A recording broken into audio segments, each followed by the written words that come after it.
Good day, it's Tony Fortunato from the technology firm. I'm going to walk you through a simple little exercise I've been preaching about for years. It's about baselining and finding out how things behave on your network. So I bought this webcam, it's a Foscam, and plugged it in, gave it an IP, got it on my wireless network, and that's it. So I left everything else alone. The second thing I did was I started up a packet capture, an analyzer, and I wanted to see how and what it communicated with over the network. So that's the trace I have right here. So the first thing I noticed is it's talking to all these public IP addresses using this UDP protocol, which I have no idea what these things are, and I don't even know what this port number is. We're going to find out in just a second, I hope. And if I just scroll down a little bit, I want to see what else it's talking to. Oh, there you go. So the other thing, DNS, so it's talking time NIST so obviously it's getting its time. And that's kind of nice because you can also find out how often it gets its time. I'm just going to turn off the packet details, and I'm going to turn off the packet bytes for a moment. I don't need that level of detail right now.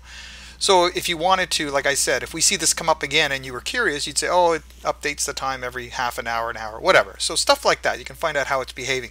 So this chatter is still going back and forth. Oh, there it is again, DNS, time NIST so on and so on and so on.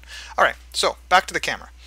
So if I go back to my camera here, I'm going to go to my settings, and status, basic settings and from basic settings you can check this out, like time, camera time NIST there it is.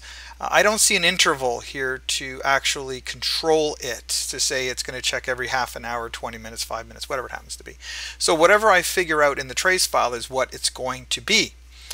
So that's where that came from, so that's good to know. Now I want to see if I can figure out that funky port number that we just saw a moment ago. It's 10,001 talking to 18,687. So let's just see in our actual configuration if that's there somewhere. It wouldn't be dynamic DNS, right? And it's not even enabled, so that's good to know. Universal plug and play, that's not enabled either, which is kind of nice. Port, this is telling me the port numbers I use to connect to the device, and that's neither of those. Mail settings, that's just for email and stuff, so that's not going to be it. FTP, that's not going to be it either.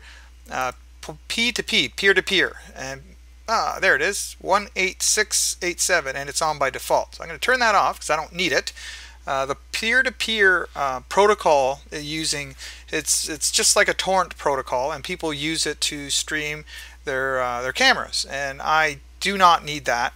And it's not like it's generating a lot of traffic per se. I just don't need it to talk to a bunch of stuff on the network. So if I come over here to statistics, IO graph, this, I put a a display filter on this for just the IP and the port numbers, and you can see how often it's chatting. And it's not a lot of data. It's only 4.8K. It's not a lot of data, but that's not the point. The point is I don't want it talking to these things. So that's why I'm going to turn off this point-to-point thing. I'm going to save, and then later I'll do another baseline and make sure it's indeed gone, right?